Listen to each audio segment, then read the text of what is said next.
Bonjour les amis, c'est Christian et bienvenue sur La Affranchi. J'aimerais partager avec vous une expérience, ok? Peut-être je me trompe, mais mes doutes sont un peu fondés, ok? C'est l'élimination de la classe moyenne.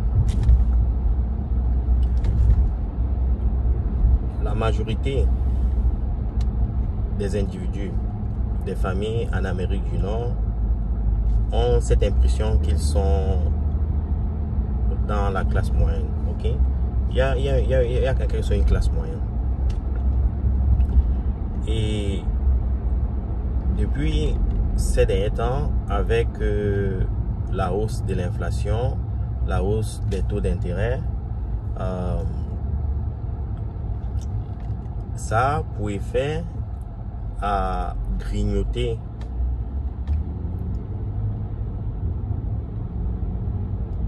la plus-value qu'a souvent la classe moyenne. Ok? Par exemple, si vous rendez dans des boutiques, vous allez constater, on constate que, par exemple, le carburant a augmenté de 100%. Ok? On constate que le lait a augmenté de 15%. On constate que le plantain, j'aime beaucoup le plantain les gars, on constate que le plantain a augmenté de 20%. Tous les produits ont augmenté. Et en moyenne, on constate que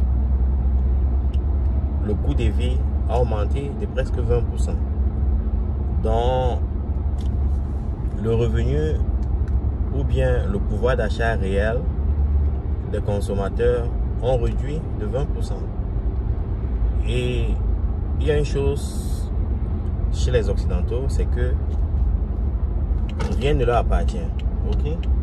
Contrairement à nous les Africains, rien ne leur appartient. La maison appartient aux banques parce que quand vous achetez une maison, vous apportez un certain pourcentage de la maison et la banque finance le reste. En Afrique, nous on construit le plus souvent avec nos moyens. Ok? Vous allez constater que vous allez les voir dans des grosses voitures. Vous allez les voir prendre des vacances, venir en Afrique, gonfler, faire du safari et autres. Ceci est payé par des cartes Visa, des cartes Amex et autres. Ok? C'est pas leur argent. Dans la majorité des cas. Ok? Il y a certains qui ont les moyens et qui le font. Il y a certains qui sont bien informés au niveau des finances, qui sont bien éduqués au niveau des finances et qui savent qu'il faut faire certaines erreurs. Donc, il y a certaines personnes qui utilisent leur argent. Ok? Mais il vous dit, la majorité de ces personnes utilisent des cartes de crédit. Ok? Ils sont dans la dette, ils sont endettés. Donc, ce qui se passe, c'est que le coût de la dette est devenu plus cher. Ok? Le coût de l'immobilier est devenu plus cher. Le coût de vie est devenu plus cher. Tout est devenu cher. Donc, en quelque sorte, ça effrite leur pouvoir d'achat. Ça effrite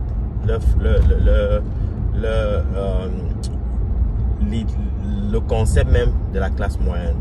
Et de plus en plus, ces gens deviennent pauvres. Ils sont en train de s'appauvrir. Et plus ils s'appauvrissent, voici quelque chose que je vais partager avec vous. Il y a un mois, au Canada, toutes les familles, je pense que j'ai reçu environ 300 ou 400 $ dans mon compte. Je me demandais d'où ça venait. C'était le gouvernement qui me l'a envoyé, parler de carbone tax, un truc comme ça, de retour de carbone tax. Donc le gouvernement commence à financer la pauvreté. Ok? Ça veut dire que le gouvernement réalise que certaines personnes auront des difficultés pour vivre parce qu'ils sont pauvres. Ok? Ces personnes-là sont pauvres. Donc la population est pauvre. Donc pour essayer de pallier à ce problème-là, ils commencent à envoyer des chèques à des familles. J'en ai reçu, hein. Et j'aime pas recevoir l'argent gratuitement. Ça, c'est le airdrop du dollar. C'est ça qui, en quelque sorte, qui fasse que l'inflation augmente. Le free airdrop. Je veux qu'on me donne du travail, je veux qu'on me crée des opportunités pour que je puisse développer de la richesse. Je ne veux pas qu'on me donne de l'argent. Ça, c'est de la mendicité. Ok? Et les gens comme ça vous mettent dans ces états de mendicité pour mieux vous contrôler. Ceux qui aiment le gratuit là. Ceux qui viennent au Canada et qui se retrouvent dans des logements sociaux et qui se contentent de l'aide sociale et autres là. Ce sont des gens comme ça qui créent des problèmes dans la société. Donc je vais en passer. C'était juste une petite colère. Donc, ce que je veux dire, c'est que j'ai reçu ça et je ne voulais pas de cet argent-là. OK? Donc, ils sont en train de créer la pauvreté au niveau des populations pour mieux les contrôler. Ils sont en train de détruire la classe moyenne. Et ça ne fait que commencer. OK? Voici ma stratégie. OK? Vu ce qui se passe, je pense que j'aime être un peu liquide. Liquide dans le sens que si les taux d'intérêt commencent à continuer à augmenter, parce que je sais que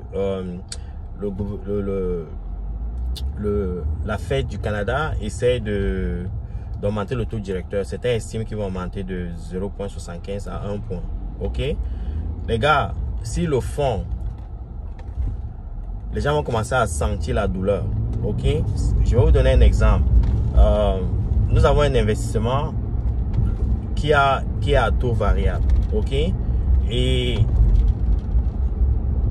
ce qui se passe, c'est que l'hypothèque que nous avons dans cet investissement-là, on paye 800 $ de plus tous les mois depuis la hausse des taux d'intérêt. S'ils augmentent d'un point, on va se retrouver à payer 1200 $ de plus sur ce qu'on payait tous les mois. J'ai un business. Le groupe a un business, on peut tenir. OK? Mais combien de familles au Canada tiendront? C'est là que vous allez commencer à avoir des foreclosures, les gens abandonnent les maisons et autres, ça crée de la pauvreté. Et c'est fait sciemment. Ça a commencé avec le Covid et autres. Et maintenant, c'est au niveau des finances. On essaie d'attaquer la classe moyenne. Et ce qui est vraiment triste, quoi. Pour moi, les prochains jours, les prochains mois, et peut-être les 2 prochaines années seront très compliquées. Donc, il faut être très prudent. Il faut vraiment s'informer. Et il ne faut pas rester à la marge de l'information. Il faut être informé, les gars. Et il faut préparer des stratégies pour survivre. Parce que je pense avec c'est très grave.